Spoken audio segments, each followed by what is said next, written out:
Archbishop Scicluna, Pope Francis will surely surprise us on Malta visit.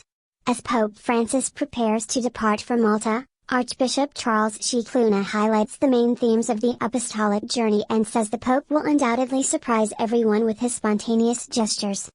Catholics in Malta are eagerly awaiting the arrival of Pope Francis, who visits the Mediterranean island nation on 2 to 3 April.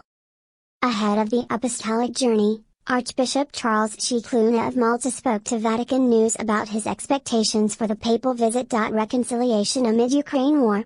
The Maltese Archbishop noted that the Pope's visit comes in the midst of the crisis surrounding Russia's war in Ukraine, adding that he will likely offer a message of peace and reconciliation for the world.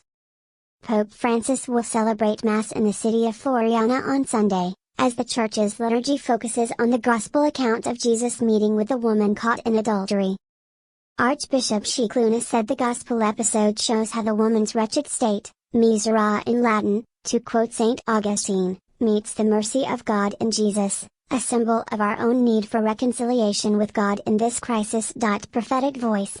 Pope Francis is following in the footsteps of his predecessor, Benedict XVI, who visited Malta in April 2010, after a group of sexual abuse survivors came forward with accusations against members of the clergy.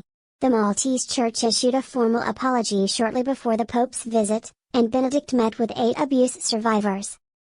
Archbishop Scicluna said the Church in Malta has been carefully implementing Pope Francis' magisterium and new guidelines regarding alleged abuse cases. The Archbishop added that Pope Francis recently expressed his care for survivors of abuse by meeting this week with several delegation of indigenous peoples, many of whom suffered abuse at residential schools in Canada. However, added Archbishop Scicluna, the Pope cannot do this on his own, because the local churches need to listen to the leadership of the Holy Father and also follow the guidelines that are now obviously very clear that need to be implemented on the ground. The Church, he said, needs to learn to dialogue with survivors of abuse and with society.